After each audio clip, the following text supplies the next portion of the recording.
She was only providing food for Elisha, but not a home. She was providing what to eat, but not a home. But now later on, when she was convinced within her spirit, she knew that this was a man of God. And before she did anything, she confided in the husband and said, my husband, this man who passes here, I know he's a holy man of God. That meant, it means she took her time to examine the anointing of Elisha. She took her time to examine what kind of a man of God Elisha was. She took her time to examine the kind of anointing that was flowing in the life of Elisha. She took some time to know that this man, if I follow him, I will not be guilty. I will not regret following such an anointing man of God. I know if I follow him, then it will be well with me. So she took her time. Don't follow a man of God based on how he preaches. Follow a man of God based on how you've been examining him. Take your time. Take your time. Just because everyone is appreciating the man of God, it does not mean that he is also for you or she is for you. No.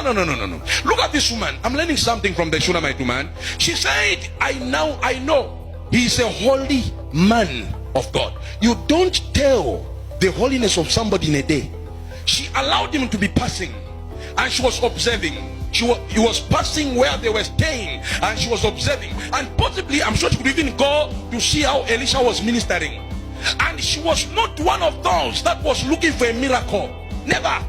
She was not looking for a miracle. In one of her statements, after when they built an upper room for Elisha, look at this. Elisha told Gehazi, what are we going to do for this woman who has taken our trouble?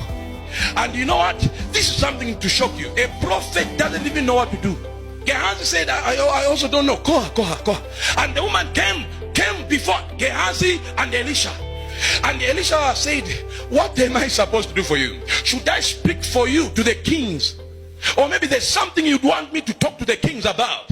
Elisha that time, he was a prophet that was advising kingdoms. Yes, they knew him in kingdoms. So he had that authority and power. And he thought maybe the woman was doing those favors so that Elisha can speak to the kings on her behalf. And Elisha questioned the woman, should I speak to the kings on your behalf or to the army on your behalf? The woman said, I live among my people. I'm not looking for anything.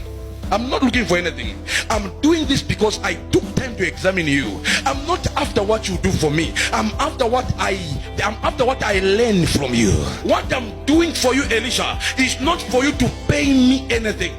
I didn't build you a house before I knew anything. I took my time and I examined that this is the kind of anointing that I can attach myself to.